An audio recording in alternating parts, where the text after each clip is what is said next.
Hello and welcome to this video, the top 3 tips you need to know when dealing with a narcissist. My name is Jason Lavoie, aka the Divorce Resource Guy. And if you don't know me, I'm a former divorce attorney turned divorce coach. I help people overcome adversity who are going through the divorce process by coaching you from an attorney's point of view.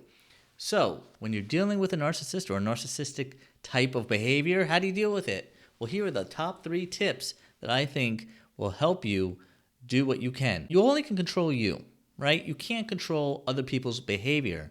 So stop trying because you won't. If you've tried to change your narcissist's behavior, how did it go for you?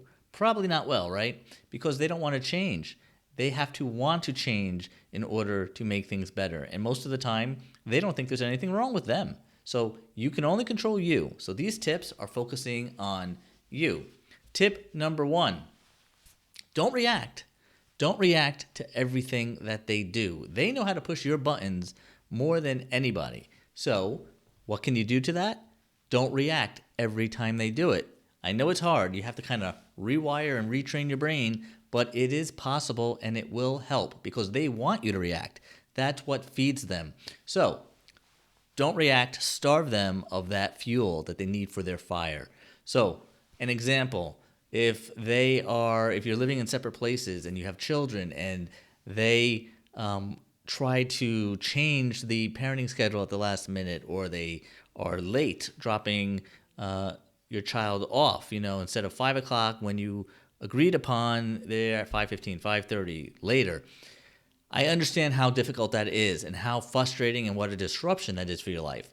But they're doing it on purpose. They want you to react and spin out of control. So try not to. But this transitions beautifully into tip number 2. Document, document, document. When they do things like this, I'm not saying just let it go by. Document it. Have a journal do it on your phone or iPad or whatever you can right away when you get back home. Somehow, don't forget, document with specificity. The exchange was supposed to be at 5 o'clock. He didn't come till 5:45. I was waiting in the parking lot. And then when he dropped Junior off, he hadn't done his homework or he was a mess. Really specific things that happen. Now, I'm not saying make things up, obviously, but document, document, document when these things happen. And then over time, if you ever have to go back to court and litigate something that he's doing and you want to prove it, instead of he said, she said, you will have a whole list of specific incidents. On March 3rd, he dropped Junior off 45 minutes late. 3 times last week, the week of March 8th, whatever it is, Junior came home, didn't have his homework done. Whatever the issue is, if they are doing it and they're doing it purposefully to get a reaction out of you, you're not going to react, but you're going to document, all right? And that can be used later on in court to help persuade a judge to believe you and prove your credibility versus their credibility, right? The third tip when dealing with a narcissist is I want you to keep the white gloves on you. What do I mean by that? People who have coached with me understand my white gloves story. I'll give it to you really quick.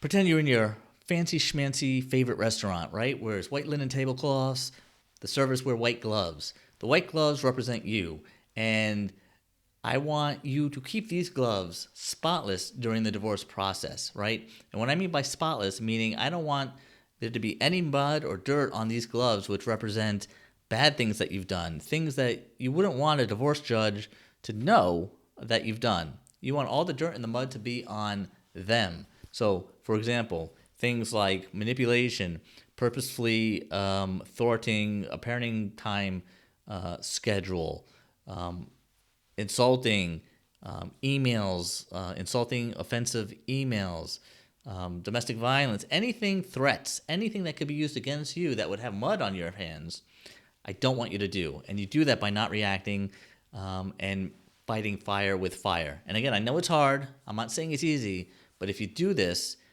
when you go to court, if you have to go to court, the judge is more likely to believe you than them because you want to show that judge, look, judge, I got the white gloves.